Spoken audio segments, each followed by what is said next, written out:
Hello दोस्तों, नमस्कार। तो आप लोग कैसे हैं? आशा करता हूँ आप लोग बहुत अच्छे होंगे। हम भी बहुत अच्छे हैं। फाइनली लंबे इंतजार के बाद कल रेलवे ग्रुप डी का रिजल्ट आ गया, जिसमें मेरा भी हो गया है। हम गुवाहाटी जोन से थे। मेरा कट ऑफ लगभग 76.9 गया है और मेरा नंबर है 81 पॉइंट समथिंग है, 81.77 है शायद। तो मेरा फाइनली कट ऑफ से 4 से 5 नंबर अधिक है। तो ये मेरा रिजल्ट हो गया है, पीटी है।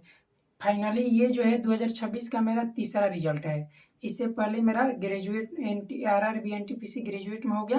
अंडर ग्रेजुएट में 84 नंबर है, वो अभी होने वाला है, शायद हो ही जाएगा। और ये हो गया। इस वीडियो में हम बताएंगे कि कैसे 2026 में हमने बैक टू बैक 3 रिजल्ट दिया और कैसे हम मैथ रीजनिंग में फुल स्कोर किए हैं। ग्रुप डी में 25 में 25 किए हैं, एनटीपीसी में मैथ में 30 में 30 किए हैं, रीजनिंग में भी 30 में 30 किए हैं। फाइनली इस वीडियो में हम सब कुछ बताएंगे, अपना पूरा स्ट्रेटजी बताएंगे। क्योंकि देखिए, आलतू फालतू चीज़ें पढ़ने से कोई फायदा नहीं है। लोग क्या करते हैं कि कुछ भी पढ़ने लगते हैं, पढ़ाई के नाम पर कोई भी वीडियो, किसी भी टीचर का बैच, कोई भी कहीं से भी। लेकिन आप सही डायरेक्शन में पढ़िएगा तो ही जाकर आप एक अच्छे नंबर ला सकते हैं। क्योंकि आप लोग देख रहे हैं दिन पर दिन कैसे कंपटीशन हाई होता जा रहा है। आने वाले साल में मतलब ये जो 2026 में जो भी आगे एग्जाम होगा उसमें और भी कंपटीशन हाई होगा। तो फाइनली इस वीडियो हम ये बताने वाले हैं, एकदम विस्तार से बताएंगे सब कुछ। कौन सा टीचर से हम पढ़े हैं, कौन सा बुक फॉलो किए हैं, कहाँ से मॉक टेस्ट देते थे, ये सारे इस वीडियो में बताएंगे। तो चलिए टाइम वेस्ट ना करते हुए हम एक एक चीज़ों के बारे में जानना शुरू करें। देखिए, सबसे पहले क्या है कि अब अगर आपको एक अच्छा स्कोर क्रिएट करना है, मेरिट लाना है, तो आपको सबसे पहले मैथ और रीजनिंग पर पकड़ बहुत मजबूत होना चाहिए। कम से कम इतना मजबूत होना चाहिए कि फुल में फुल मार्क्स आए, एक नंबर भी कम ना आए। फुल में फुल मार्क्स लाइएगा तब जाके कहीं ना कहीं सिलेक्शन हो जाएगा। क्योंकि देखिए, जीएस क्या है कि जीएस ऐसा सब्जेक्ट है कि इसमें आदमी ज़्यादा से ज़्यादा नंबर नहीं ला पाता है।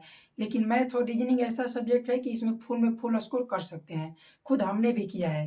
तो सबसे पहले हम लोग पढ़ेंगे मैथ के बारे में, कि पहले बारे में जानेंगे कि मैथ हम कहाँ से क्या किए। देखिए, सबसे पहले आप क्या कीजिए कि मैथ का सबसे पहले तो पूरा कॉन्सेप्ट अच्छे से पढ़ना बहुत ज़रूरी है। इसके लिए आप किसी भी टीचर का बैच ले सकते हैं। मैंने गगन सर से पढ़ा था, गगन प्रताप सर, उनका अभी एप्लीकेशन का नाम है सिलेक्शन वे। तो हम गगन प्रताप सर का बैच लेकर पढ़े थे। आप ऐसा नहीं है कि आप उनसे ही पढ़ेंगे, आप किसी से भी पढ़ सकते हैं। बहुत सारे बच्चे ये कहते हैं कि भैया हमको गगन सर से समझ नहीं आता है, वो बहुत तेज पढ़ाते हैं। तो ये सही बात है, वो बहुत तेज पढ़ाते हैं और मतलब बहुत फास्ट पढ़ाते हैं। तो अगर आपको गगन सर से समझ नहीं आ रहा है तो और भी टीचर है, जैसे कि राकेश यादव है, अभी आदित्य रंजन सर है। तो आप इनसे भी पढ़ सकते हैं। ये लोग स्लो पढ़ाते हैं, तो आप इनसे भी पढ़ सकते हैं। मतलब कोई भी एक टीचर से पढ़ के अच्छा से एक बार सिलेबस कंप्लीट करना है। पूरा मैथ और मैथ में पूरा अरिथमेटिक और पूरा एडवांस एक बार बिल्कुल अच्छे से आपको पढ़ना है कंप्लीट। जितने चैप्टर है उसको एक बार अच्छे से पढ़ना है। और हाँ, आप लोग पढ़िए तो उसका क्या है कि क्वेश्चन का पीडीएफ निकलवा लीजिए। जैसे देखिए, ये है गगन प्रताप सर का मैथ का पीडीएफ। ये हमने उनसे उनका पेड क्लास लिया था।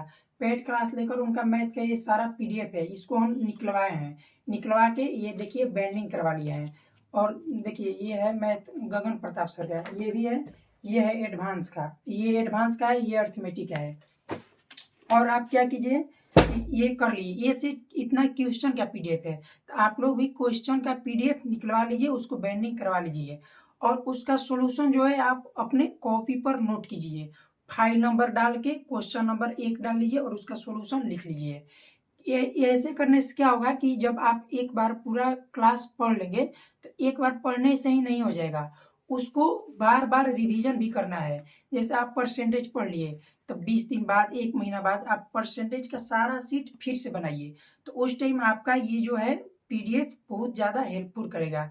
पीडीएफ से ही आप बनाना शुरू कीजिएगा और उसका जो आप किताब कॉपी में सॉल्यूशन लिखे हैं उस कॉपी से आप सॉल्यूशन कीजिए। हम ऐसे ही करते थे, पीडीएफ निकलवा के ये बाइंडिंग करवा लेते थे और इसका सॉल्यूशन ये देखिए, ये है इसका सॉल्यूशन कॉपी, मतलब ये एक ही नहीं है, ऐसा करीब 4-5 कॉपी है। तो हम इस कॉपी पर पूरा सॉल्यूशन कर लिए हैं इस पर। और जब भी हमको रिवीजन करना होता था तो पीडीएफ सामने खोल देते थे और उससे बनाते थे, और अगर क्वेश्चन फंसता था तो हम वो अपना सॉल्यूशन देख लेते थे। ऐसे आपको क्या करना है कि मैथ का पूरा कॉन्सेप्ट एक बार पढ़ लेना है, कोई भी टीचर से। हाँ, आप यदि पेड कोर्स लेने में असमर्थ हैं तो यूट्यूब पर बहुत सारे फ्री बैचेज भी पढ़ाया गया है, तो आप फाइनली फ्री बैचेज से भी अपना कोर्स कंप्लीट कर सकते हैं। सर लोग क्या करते हैं कि यूट्यूब पर फ्री बैच पढ़ा देते हैं और उसका पीडीएफ यानी क्लास नोट्स जो है टेलीग्राम पर डाल देते हैं। तो आप वहां से क्लास कर लीजिए और टेलीग्राम से आप पीडीएफ निकलवा के उसको साइबर से निकलवा के बाइंडिंग करवा के रख लीजिए और उसका सॉल्यूशन कर लीजिए। तो आपको एक बार बहुत अच्छे से कॉन्सेप्ट पढ़ना है। उसके बाद क्या करना है कि टाइम मैनेज, ये सब दिक्कतें आती है।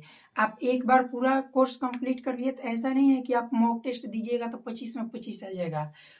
जो बिगिनर्स है उसका 25 में 15 भी आ जाए तो वो भी ज्यादा है। तो एक बार ऐसा नहीं है कि आप कोर्स कंप्लीट कर लिए तो आपका फुल नंबर आएगा। इसके लिए आपको प्रैक्टिस करना होगा, और प्रैक्टिस के लिए क्या है कि रेलवे का पिछले 2-3 साल का प्रीवियस ईयर, जैसे ग्रुप डी हो गया, एनटीपीसी हो गया, ये एएलपी हो गया, तो इसका आप ग्रुप प्रैक्टिस कीजिए, यानी प्रीवियस ईयर क्वेश्चन से क्या कीजिए, प्रैक्टिस कीजिए। आप जितना ज्यादा से ज्यादा क्वेश्चन प्रैक्टिस कीजिएगा उतना अच्छा स्कोर कर पाइएगा। तो आपको ज्यादा से ज्यादा प्रैक्टिस करना है। आप ज्यादा से ज्यादा पीवाई की लगाइए। और अब जब आप प्रैक्टिस कर रहे हैं तो उसके दौरान आपको जो भी नया कॉन्सेप्ट मिल रहा है, नया फॉर्मूला मिल रहा है, उसको एक अलग कॉपी पर लिखिए। वैसे जब आप पेड कोर्स लेकर या किसी टीचर से हम जब स्टार्टिंग में बोले पढ़ रहे हैं तो उसी टाइम आप ट्राई कीजिए कि जो कॉन्सेप्ट है उसका एक अलग कॉपी बनाइए। सॉल्यूशन तो आप लिखिएगा ही अलग कॉपी पर, वो तो सॉल्यूशन लिखिएगा, लेकिन जो कॉन्सेप्ट ट्रिक फॉर्मूला है उसको एक अलग कॉपी बनाइए।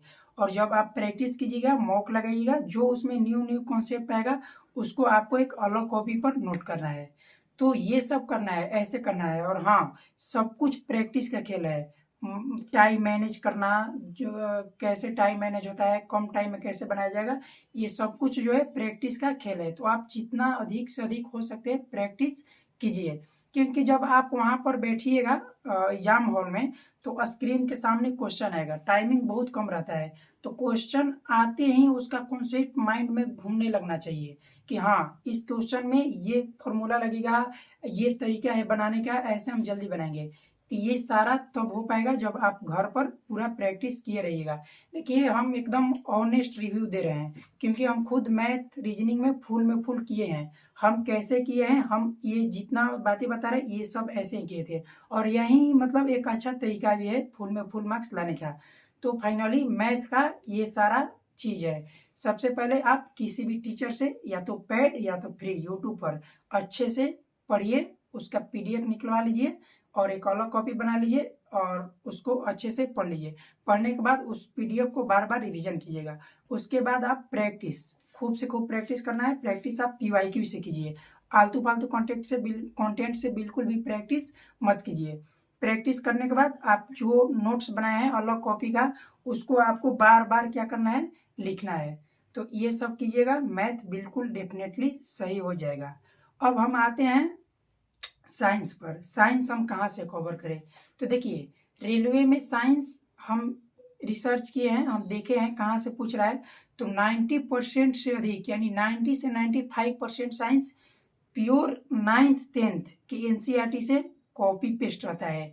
एनसीईआरटी के बीच के लैंग्वेज उठाएगा और कॉपी पेस्ट कर देगा। तो आपके लिए, आपको साइंस के लिए 9th-10th का एनसीईआरटी पढ़ना है। हमारा इंस्टाग्राम पर कमेंट में बहुत सारे भाई लोग पूछ रहे हैं कि भैया साइंस के बारे में बताइए, साइंस के बारे में बताइए। तो साइंस के बारे में आपको 9th-10th का एनसीईआरटी पढ़ना है। देखिए, ये है आपका एनसीईआरटी बुक, ये है 10th क्लास का एनसीईआरटी, ये है आपका 9th क्लास का एनसीईआरटी। बस कुछ नहीं, ये 9th और 10th का एनसीईआरटी पढ़ना है। ये देखिए, हम खुद इसको पढ़े हैं अच्छे से घेर घेर के। तो आप साइंस के लिए 9th-10th का एनसीईआरटी पढ़ सकते हैं। उसके बाद इसको पढ़ने के बाद आप क्या कीजिएगा कि टेक्स्ट बुक पर जाइएगा, चाहे टेक्स्ट बुक नहीं कहीं भी सोर्स ले, रेलवे ग्रुप डी का जो 2024 में 101 शिफ्ट में एग्जाम हुआ है उसका आपको क्या करना है, एक पूरा सॉल्यूशन करना है। क्योंकि आप एनसीईआरटी से तो कॉन्सेप्ट पढ़ लीजिएगा, लेकिन कॉन्सेप्ट पढ़ने से कुछ नहीं होता है। असली तो मतलब माइंड डेवलप तब होगा जब आप प्रीवियस ईयर क्वेश्चन लगाइएगा।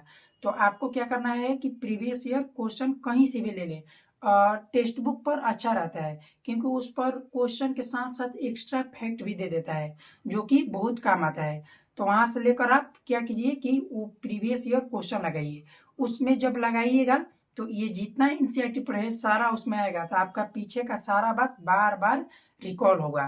तो ये साइंस के लिए करना है, 9th 10th का एनसीईआरटी करना है और जितना प्रीवियस क्वेश्चन है उतना लगाना है। अगर सिर्फ आप इतना कर लेते हैं तो डेफिनेटली जो आगे ग्रुप डी का एग्जाम होने वाला है एएलपी टेक्नीशियन, उसमें आप फुल में फुल स्कोर कर सकते हैं। क्योंकि रेलवे हम जानते हैं सारा जो है 95% चीजें एनसीईआरटी से ही कॉपी पेस्ट कर देता है। तो साइंस के लिए आपको ये करना है। और अब रहा बात रीजनिंग का, तो देखिए रीजनिंग के लिए भी, रीजनिंग तो उतना किसी भी बच्चे को फंसाता नहीं है, लेकिन रीजनिंग में 25 में 22-23 लाने से कुछ नहीं होगा। रीजनिंग में 25 में 25 लाना होगा। हम क्या किए थे कि स्टार्टिंग में रीजनिंग के लिए, तो साइंस के लिए आपको प्रीवियस ईयर क्वेश्चन लगाना है। देखिए जो 2024 में 101 शिफ्ट के एग्जाम हुआ है उसको आप अच्छे से लगा लीजिए। और हम ये देखे हैं कि जो 2022 वाला ग्रुप डी का एग्जाम हुआ है उसका साइंस थोड़ा बहुत अच्छा पूछा है, उसमें अच्छा अच्छा न्यूमेरिकल है। तो अगर आपको टाइम मिले तो आप और बेटर करना चाहें तो आप वो 2022 का जो हुआ है उसको भी एक बार लगा लीजिए। लगा लेंगे तो आपके लिए बहुत अच्छा रहेगा। तो ये हो गया साइंस का। अब देखिए आरआरबी एनटीपीसी में क्या होता है कि कंप्यूटर आजकल सबसे ज्यादा पूछ रहा है, कंप्यूटर और करंट अफेयर्स। तो हम बताएंगे कंप्यूटर कहाँ से पढ़े, करंट अफेयर्स कहाँ से पढ़े थे, हम कहाँ से पढ़े थे ये बता रहे हैं। देखिए कंप्यूटर तो हमको पहले बिल्कुल भी समझ नहीं आ रहा था, ना ही कंप्यूटर का हमसे क्वेश्चन पकड़ा रहा था। तो हम कंप्यूटर एक कैरियर रील पर टीचर है यतेंद्र सर, तो हम वहां से उनका बैच लेकर 50-55 लेक्चर अच्छे से पढ़े थे, नोट्स बनाए थे। आप लोगों को अगर कंप्यूटर पहले से पढ़े होंगे तो कोई दिक्कत नहीं है। उसके बाद आप कंप्यूटर का प्रैक्टिस करने के लिए बहुत सारा एनटीपीसी का एग्जाम हो गया तो उसका कंप्यूटर का क्वेश्चन प्रैक्टिस कर सकते हैं। नहीं तो हम, ये है पिनेकल का बुक एसएससी सीजीएल टायर 2 के लिए, तो इसमें कंप्यूटर का बहुत सारा मतलब क्वेश्चन है और एक अच्छा एक्सप्लेनेशन भी है। तो आप इससे कर सकते हैं अगर आपको मतलब सोर्स जुटाने में दिक्कत हो रहा है तो हम इसी से करते हैं। इसमें ये और एनटीपीसी और सीजीएल इस सब का कंप्यूटर लगभग सेम ही होता है, सब कुछ पूछेगा मतलब आपको सारा क्वेश्चन आएगा तो लड़ जाएगा। तो आप ऐसे कंप्यूटर का कर सकते हैं क्योंकि एनटीपीसी अंडर ग्रेजुएट हो या ग्रेजुएट हो, प्री मेंस दोनों में कंप्यूटर हर शिफ्ट में 4-5 क्वेश्चन आ रहा है। तो कट ऑफ इतना हाई जा रहा है तो डेफिनेटली कंप्यूटर में भी अच्छा स्कोर करना होगा। तो कंप्यूटर आप अगर पहले से पढ़े हैं तो ठीक है, नहीं तो यतेंद्र सर है, आप चाहें तो उनका बैच लेकर पढ़ सकते हैं। और उसके बाद ज़्यादा से ज़्यादा कंप्यूटर भी प्रैक्टिस कीजिए। कुछ भी हो, मैथ रीजनिंग साइंस कंप्यूटर सब कुछ प्रैक्टिस का खेल है। तो एक भी आप अच्छे से कोर्स कॉन्सेप्ट पढ़ के अब बाकी प्रैक्टिस कीजिए। ये हो गया कंप्यूटर। अब करेंट अफेयर्स, ग्रुप डी में तो इस बार लगभग 20 में 20 करेंट ही पूछा था। ग्रुप डी में यही अब हो गया है कि हिस्ट्री पॉलिटी जियोग्राफी इकोनॉमिक्स ये सब कुछ हटा दिया, ये सब बिल्कुल नहीं पूछ रहा है। 20 गो करेंट, तो करेंट सॉरी जीके जीएस, तो साइंस तो हो ही गया, जीके के नाम पर पूरा करेंट पूछ रहा है। तो हम करेंट कहाँ से पढ़ते थे, आप करेंट दो तरीकों से पढ़ सकते हैं। एक डेली बेसिस पर करेंट, हम डेली बेसिस पर भी करेंट पढ़ते हैं। तो हम डेली बेसिस पर पढ़ते हैं, एक नेक्स्ट एग्जाम करके चैनल है यूट्यूब पर, तो आप नेक्स्ट एग्जाम से पढ़ सकते हैं। और उसके बाद बहुत सारे यूट्यूब पर चैनल है जो करेंट कराते हैं, आजकल तो करेंट का बहुत ज़्यादा स्कोप है तो आप कहीं से भी पढ़ सकते हैं। तो आप डेली बेसिस पर करेंट पढ़ लिए। हम नेक्स्ट एग्जाम इसलिए बोल रहे हैं क्योंकि वो उसका जो है टाइमिंग बहुत कम रहता है, मतलब 20-22 मिनट में वो सब कुछ करा देते हैं। तो हम इसलिए टाइम नहीं रहता है तो इसलिए हम उससे कर लेते हैं। आप कहीं से कर लीजिए। उसके बाद करेंट भी बहुत ज़्यादा उसका लेंदी है और आजकल तो रेलवे में तो इतना हार्ड हार्ड करेंट पूछता है, डाटा बेस पूछ देता है। तो नहीं बन पाता है। हाँ, लेकिन जो नॉर्मल है, जो सब लड़का से बनेगा, तो उसको तो आपको भी बनाना पड़ेगा। तो उसके लिए हम ये स्पीडी बुक है। ये करेंट के है, करेंट अफेयर्स के लिए स्पीडी। ये हर मंथ का 1 तारीख को आता है और 1 तारीख से पिछला 1 साल का दिया रहता है। तो ये है स्पीडी। स्पीडी को आपको अच्छे से पढ़ना है। अगर आप इसको अच्छे से पढ़ लेते हैं तो आपका करंट अच्छा हो जाएगा। और ये पढ़ना उतना भी हार्ड नहीं है। जब आप लगातार 2 महीना 3 महीना पढ़ लीजिएगा तो ये सब मतलब अच्छे से आप हो जाएगा। बाकी एक एक महीना का बदलता रहता है, आप डेली बेसिस पढ़ ही रहे तो ये अच्छे से पढ़ सकते हैं।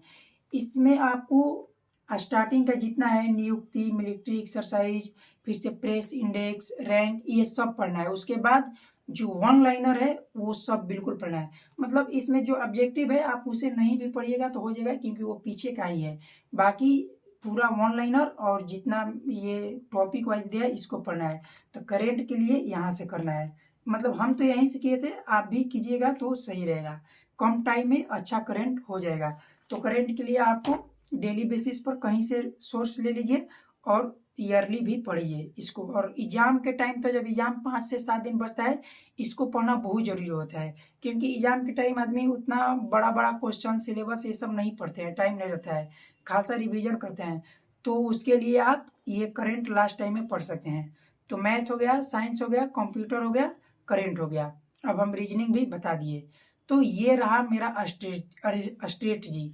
इसको फॉलो करके हम लगातार 3-4 रिजल्ट दे चुके हैं और फाइनली इस बार मेरा ग्रुप डी में भी हो गया है। तो आप भी ये सारी चीज़ें फॉलो कीजिए, आपका भी अच्छा स्कोर होगा। हाँ, हम क्या करेंगे कि अगर आप लोग कमेंट कीजिएगा, अगर आप लोगों का मन होगा पढ़ने का मेरे से, तो हम अपना एनसीईआरटी साइंस पढ़े हैं, साइंस 9-10 का पढ़े हैं और उसका हम पूरा जो है लिख लिए है अपने कॉपी पर। सारा उसका नोट्स बना लीजिए। देखिए ये है नोट्स, ये है साइंस का। इसमें पूरा फिजिक्स, केमिस्ट्री, बायो है। इसमें एक्स्ट्रा चीज कुछ भी नहीं है, आलतू फालतू कंटेंट नहीं है। ये प्योर एनसीईआरटी बेस है, प्योर एनसीईआरटी का इसमें हम बनाए हैं।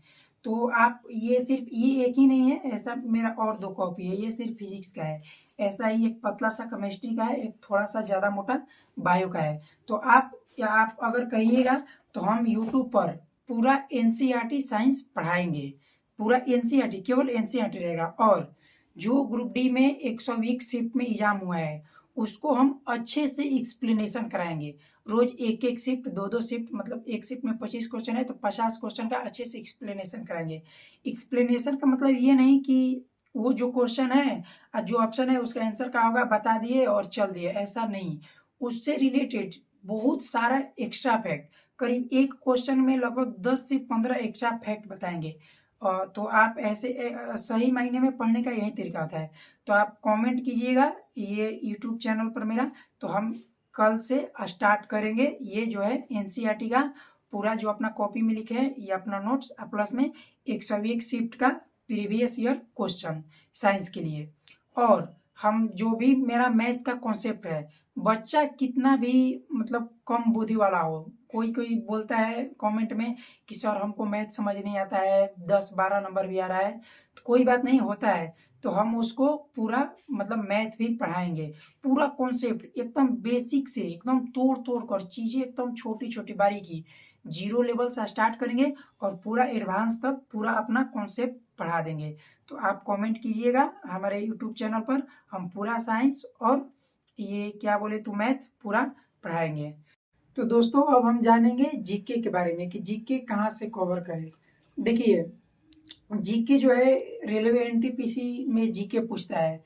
प्री में 40 नंबर का जीके आता है और मेंस में 50 नंबर का। तो जीके के लिए सबसे अच्छा अगर है तो देखिए जीके का तो वैसे बहुत वास्ट सिलेबस है, पढ़िएगा तो बहुत पढ़ते रहिएगा। लेकिन जीके में भी मेन दिक्कत होता है जीके में ही लड़कों को। तो जीके को आलतू फालतू कंटेंट नहीं पढ़ना है। जीके के लिए कहाँ से पढ़ना है, आप लुसेंट पढ़िए। ये रहा लुसेंट। लुसेंट को आप जितना बार पढ़ जाइए, इतना लुसेंट है, लेटेस्ट वाला लुसेंट खरीद लीजिएगा जो 2026 में आया है। तो लुसेंट को आप जितना बार पढ़िए, 1 बार 2 बार 3 बार, बार बार पढ़िए। आप पूरा लुसेंट को एकदम रट जाइए। अगर याद नहीं हो रहा है तो उसको लिख कर कॉपी पर हम क्या करते थे कि एक एक पेज कॉपी पर लिख लिख याद करते थे। मतलब कुछ भी कीजिए, हाँ लुसेंट पूरा याद होना चाहिए, क्योंकि जीके में ज़्यादातर मतलब 60 से 70% चीज़ें लुसेंट से ही रहता है। तो आपको लुसेंट पढ़ना है जीके के लिए। हम खुद पढ़े थे, लुसेंट पढ़े थे। उसके बाद आप जाकर एनटीपीसी का जो भी क्वेश्चन प्रीवियस है उसमें जीके का पीवाईक्यू लगाइए।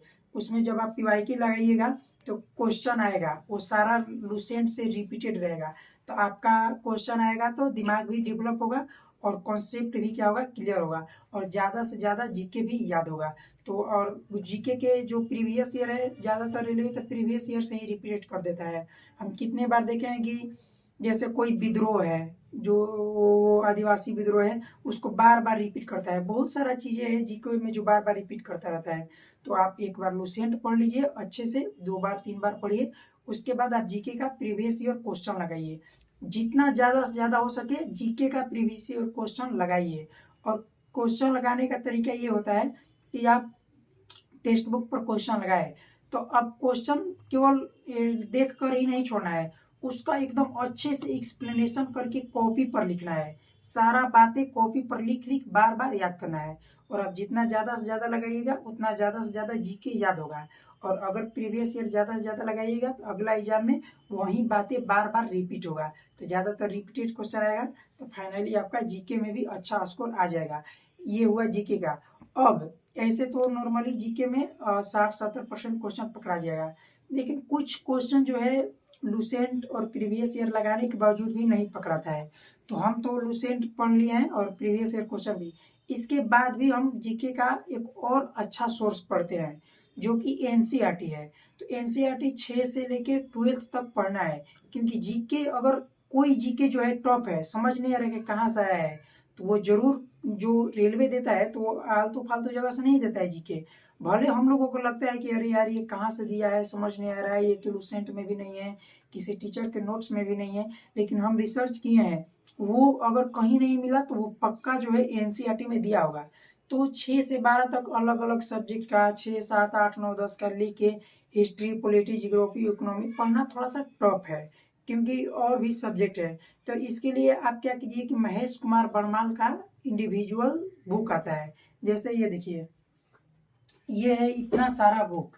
ये ऐसा नहीं कह रहे कि आप इसको पढ़ना है, वो तो आप 60 से 70% चीजें लुसेंट बताएं और प्रीवियस ईयर करो, उतना भी पढ़ लीजिएगा तो हो जाएगा। लेकिन अगर आप जीके में भी 40 में लगभग 35-32 करना चाहते हैं, जो कि एक बहुत अच्छा स्कोर होता है, तो आप इससे पढ़ सकते हैं। ये देखिए, ये जैसे हिस्ट्री का बुक हो गया, तो ये इतिहास का केवल ये बुक है, ये महेश कुमार बर्माल का है बुक। इसमें अगर आप ये पढ़ जाते हैं तो ये पूरा 6 से लेके 12 तक एनसीईआरटी है, इससे बाहर क्वेश्चन नहीं आता है। ये हिस्ट्री का हो गया, ये हो गया भारत का भूगोल, ये हो गया भारतीय संविधान यानी पॉलिटी का, ये तो बहुत मोस्ट इम्पोर्टेंट है। इसमें इतना अच्छा से पूरा आर्टिकल, पूरा संविधान संशोधन, पूरा अनुसूची, भाग और राष्ट्रपति, ये सब एकदम अच्छा से पूरा शॉर्ट में भी दिया है, और इसका पूरा बड़ा बड़ा मतलब लैंग्वेज पूरा अच्छा से समझाया भी है। ये पॉलिटी हो गया, ये आपका विश्व का भूगोल हो गया। तो अगर आपको टाइम मिले तो अगर आप और ज़्यादा बेहतर प्रदर्शन करना चाहते हैं तो आप इसको भी पढ़ सकते हैं। वैसे आपको मेरे वीडियो का रिव्यू देखकर लग रहा होगा कि बाप रे बाप कितना सारा चीज़ें पढ़ने को बोल रहे हैं, उधर मैथ का बैच लो, प्रैक्टिस करो, ये वो साइंस वगैरह किया गया। लेकिन भाई देखो, एक अच्छा स्कोर लाने के लिए मेरा भी मान लीजिए 100 में 84 आया है, तो केवल एक चीज पढ़ने से नहीं आ गया है। काफी टाइम से हम लोग मेहनत कर रहे हैं, लगभग 1 साल 2 साल से 3 साल से मेहनत कर रहे हैं। तो टाइम तो भाई देना ही पड़ेगा अगर अच्छा स्कोर लाना है। तो बिना टाइम दिए बिना पढ़े कुछ नहीं होगा। तो फाइनली आपको इतना चीज पढ़ना होगा। हम ये भी बता दिए हैं कि कितना मतलब 60 से 70% चीजें पढ़ने के लिए क्या करना होगा, और फुल में फुल पढ़ने के लिए क्या करना होगा। आप अदर कंटेंट पढ़िएगा, फालतू का कंटेंट पढ़िएगा, उससे तो अच्छा है कि ये आप बेस्ट कंटेंट पढ़िए। तो इस तरह से आपको चीजें पढ़ना है। फाइनली ये पूरा कंप्लीट स्ट्रेटजी हो गया एक वीडियो में। Math, reasoning, science, GK, computer, ये पूरा हो गया। आप मेरे वीडियो को शेयर कीजिए, सब्सक्राइब कीजिए। बाकी मिलते हैं अगले वीडियो में। हम मैथ का कॉन्सेप्ट पढ़ाएंगे और साइंस का जो है 101 शिफ्ट का सॉल्यूशन कराएंगे। अगर आपको सच में मेरे से पढ़ना है, मेरा कंटेंट अच्छा लगेगा, अगर लगता है कि नहीं ये सही कंटेंट है, इससे पढ़ के हम सच में अच्छे ला सकते हैं, तो आप कमेंट ज़रूर कीजिएगा, अपना रिव्यू ज़रूर दीजिएगा और बताइएगा ज़रूर। क्योंकि रिव्यू देने से क्या होता है कि हमको भी लगता है कि नहीं, हम जो बताए हैं बच्चे फॉलो कर रहे हैं, उनको अच्छा लग रहा है, पसंद आया है। तो आप कमेंट ज़रूर कीजिएगा। धन्यवाद।